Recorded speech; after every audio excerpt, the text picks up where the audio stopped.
Did you know that according to Gallup, only 37% of employees feel confident discussing their career aspirations with their boss? If you are part of the majority who finds the conversation daunting, you've got to tune into this episode of the show. If you're ambitious, family focused, and if you have big aspirations, you often might find yourself playing small and maybe even being hesitant to put yourself forward for promotions or new opportunities, even though you have the skills, right? You might even feel like you're in this pick-me energy as opposed to having the confidence and the assertiveness to actually have the discussion instead of waiting for your boss to promote you. So in this week's episode of the show, I'm going to be sharing my top 3 tips on how you can confidently have the discussion so that you can fully step into your potential and get comfortable using your voice. You'll finish this episode feeling prepared and confident to have that discussion to take the next step forward. So let's get into it. Hey there, welcome back, lovely lady, to another episode of the 360 Leadership Podcast. I can't even believe that we're almost at the end of September. It is crazy that we're about to go into quarter 4. I just can't even believe it. I hope that you are not too swamped with budget season and headcount planning and capacity planning and all those lovely things that you get to do when you're a female leader. I see you, I feel you. Remember, you have totally got this. But in the meantime, now is also a really, really, really good time to start working on your career aspirations and to start having those discussions with your boss. So, you're coming up towards end of year review time. I don't want you to wait until your performance review discussion, which for some companies won't actually happen till January or maybe even later. It's really important that you really start to advocate for yourself because life is just too short and you have way too much to give. Okay. So in this week's episode of the show, I'm going to be talking about why I believe you lack confidence in discussing your career aspirations with your boss. I'm going to reveal my top 3 tips with practical strategies to confidently discuss your career. And I'm going to share a little story from one of my clients who will hopefully inspire you to take action to have this conversation. And before I get into all of that, if you're listening to this live, I want to remind you that it's not too late to join 360 Leaders Club. This is our final enrollment for 2024. We start on the 1st of October. 360 is my high-level membership for ambitious, family-focused women in leadership who want to advance their careers with more confidence without sacrificing balance. And so this is right for you if you are a senior manager, a director, associate director, VP, SVP, managing director, C-level, who really wants the support, who wants executive coaching, who wants leadership training, and who wants to have accountability and support to not only achieve your goals, but when you actually get there, to hold you accountable, to stay on the right path, so you don't go off course, and to continue to grow and develop professionally and personally.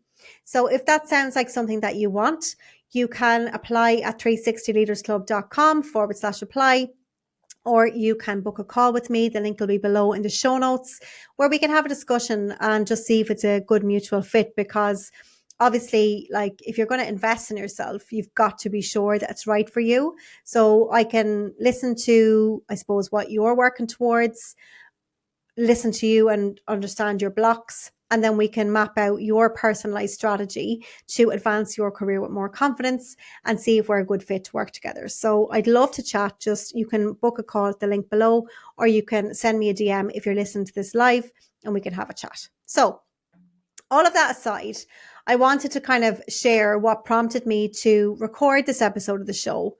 And it's because something I've seen over and over and over and over again is women who have really big career ambitions, who have tons of value to add to their organization, but they have this kind of a fear about actually making their aspirations known in case they come across as maybe being ungrateful. So one of our 360 Leaders Club members, she has a clear vision of reaching the C-suite, okay?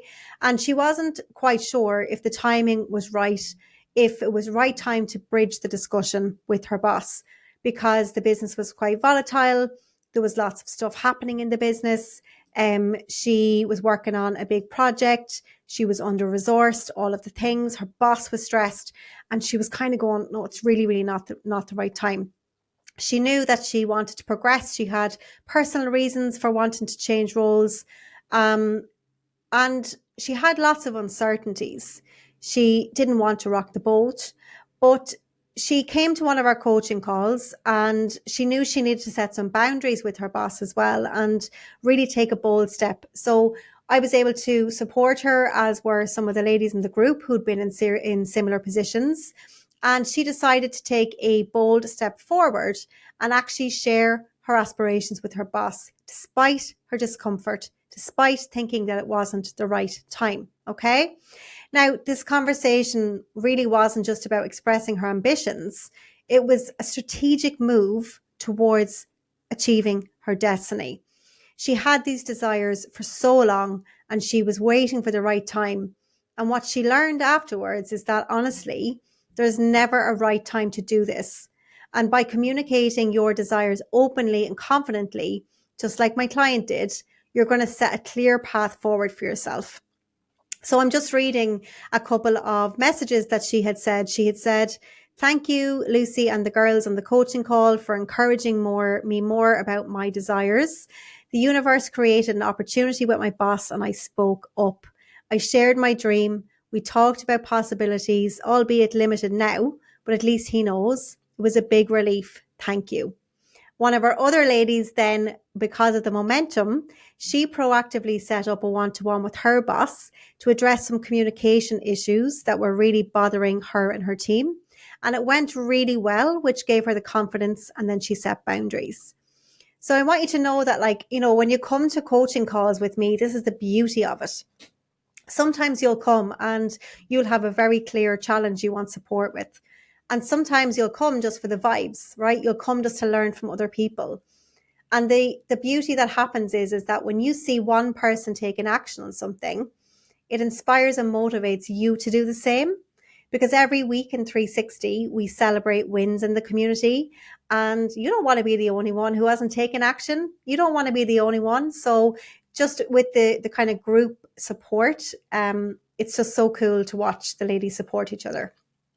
So fast forward, going back to my client, right now, because of that initial conversation she had with her boss, she's not only been acknowledged for her potential, but she was then selected for a very coveted executive leadership program designed for future C-suite leaders within her organization. They do lots of business simulations and lots of different things tailored towards women who are leaders who want to specifically get into the C-suite around business, which was so cool.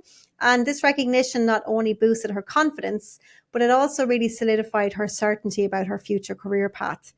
And what's great about her, you might say, she's doing another program. Yes, she is not only an executive, okay, with a huge remit of responsibility, and she is in 360 Leaders Club, availing of executive coaching and leadership training, but she's also doing an internal, intense executive leadership program as well. So I want you to know that this is, again, a really strong example of the women who actually achieve their career goals faster are the ones who invest in their professional development. Okay? They're the ones who invest in their professional development. And again, I've told you the statistic that 68% of men in leadership roles have coaches, as opposed to just 34% of women. And then we wonder why we don't have more women in senior leadership. Drives me crazy. So if you have access to the funds, again, I would invite you to apply for 360leadersclub.com or reach out to me and we can have a chat. This is your last chance for 2024. So let's just talk a little bit about, why you maybe might lack confidence to have the discussion with your boss. And then I'm going to give you 3 tips, okay, to help you to confidently discuss your aspirations. So the reason you might lack confidence is because of your childhood. I know I did. I know I was always told, I was too talkative in school. I was constantly told to be quiet. And as a result, I think a lot of little girls were told little girls should be seen and not heard. I've heard a lot of my clients agree with me on that one. I know I was.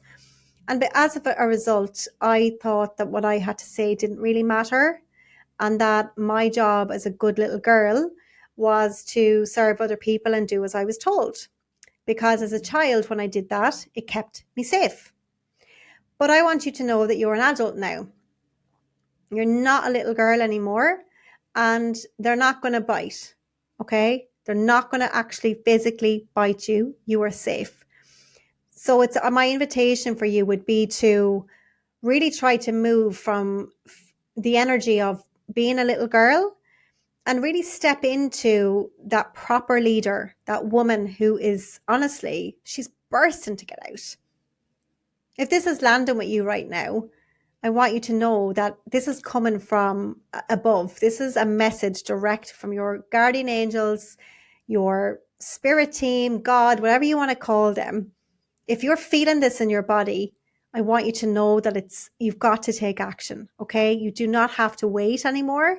This is your time. So I hope that little mindset shift helps you. And so if it has, and then you might be going, right, okay, I'm ready to go. I'm kind of feeling a little bit pumped up about maybe talking to my boss. Like, where do I start? So the first thing I invite you to do is decide what you want. You've got to get super clear on what you want, because when you know what you want, it's so easy to get there. But deciding what you want is the hardest part.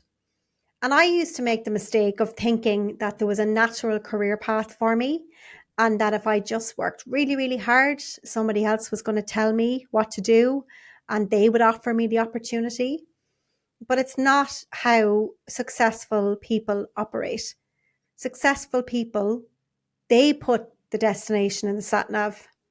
Okay? They put the destination in. They don't drive aimlessly. So you've got to decide what you want. If you don't know what you want, that's why there's coaches like me. The second thing then is to shift your mindset. So many times I hear women feeling guilty about wanting things for themselves. How ridiculous does that sound? And I don't mean that disrespectfully to you. I was exactly the same. So the mindset shift I invite you to make is that you're part of a big organization and your goal is to add value to the business so that the company can continue to grow. I wish somebody had told me this before. I'm going to say that again. Your goal is to add value to the business so the company can grow. Your goal is not to massage your boss's ego. Your goal is not to tread on eggshells around your boss because you're afraid, right? Your goal as an employee of your organization is to add value to the company. So if you have skills and talents that you believe are being underutilized, the onus is on you to showcase that, to remember that actually you're not being disloyal by having a conversation with your boss. All right. It's good bosses and good leaders will respect you. And if you don't have a good boss, that's all the more reason to have the conversation. So you can go and find somebody else that's more aligned with you, your values, and how you like to work. And the third thing that I invite you to think about is that your boss has done this too. Everyone has had to have conversations with their boss at some point about their career aspirations. So remember, your boss doesn't own you, okay? Your boss doesn't own you. I'll tell you a quick story. I remember years ago, I had this male boss who couldn't have given an absolute shit about me. So much so that it was really bad when I think back. We were in a startup and he took over my department and I was new, like it was my first management role. And he had no interest in my area of the business, literally. And he told me that, like, to my face, that he didn't have any interest. He didn't know anything about it. And he wanted me basically to run it. Now, I didn't have the experience to do what I did, but it taught me a lot. And he basically left me to my own devices. And I wasn't happy, but I was afraid to rock the boat. I was afraid to ask him for a one-to-one. I was afraid to have discussions with him. And I certainly didn't tell him what I was doing. He had no idea the volume of work that was involved in that startup because I didn't tell him. All right. He was just happy the job was getting done and nobody was leaping down his neck. So he was my boss for a couple of years, I think it was. And the whole time I worked my bloody ass off in the background, not promoting myself, and then wanting more. And what happened? He decided to leave. So he left and went to a global role, lovely promotion, company car, the whole lot. And I was sitting there like an absolute pleb, right? Going, hang on a minute, I've been trying to people please this guy for a couple of years. He had no interest in me. He didn't care about my career aspirations. Now he's gone. He's moved on and I'm stuck here. So I want you to remember this for yourself, is that your boss has done this too, and you're doing nothing wrong, okay? You're doing nothing wrong by having the conversation. But I do know that it is tricky to actually find the confidence and to hold yourself accountable to doing it. So that's exactly why, if you're interested in working with me, I would love to be that support and accountability buddy for you. In 360 in October, for our new cohort, we're doing our 1% comfort zone challenge again. So during that challenge would be an absolutely perfect time for you to take action on this. And again, if you're interested in joining us, you can just go to 360leadersclub.com/apply. The link will be in the show notes as well. If you want to book a call with me to discuss it, you can get the link in the show notes too. So if you enjoyed this episode of the show, I would really recommend that you listen to episode 114, which is called The Career Progression Formula, 11% pay rise, headcount approval, and boss successor in under 6 months, where I'm sharing a really, really powerful story of one of my clients. And then episode number 120, which is how to successfully negotiate a higher salary at work. Because, lovely lady, I want you to own your worth. You need to be compensated for the value you create for your organization, not the value you place on yourself, by the way. And again, that's something I can support you with to really realize how fucking valuable you are. Excuse my French. You deserve to be compensated appropriately. All right. We need to start closing this gender pay gap. More women need to start advocating for themselves. And I am there for that. So if you enjoyed this week's episode of the show, can you please do me a favor and just rate and review it? Just go to Apple or Spotify, click the 5 stars, leave a little 5-star review. I would so appreciate it, because Katie, my podcast manager, and Ali, who is my podcast assistant as well, like, they edit the audio, they do the show notes, they look at all the KPIs, we look at the performance. We do like a happy dance every single time we see a review coming in. It gives us so much energy back. So I want you to know there's like real people and a team behind this podcast. And we would really, really love to hear your feedback. So please do drop us a little note or write us a review wherever you listen to the show. So that's it for this week's episode, guys. Looking forward to talking to you again. Same time, same place next week. Bye for now.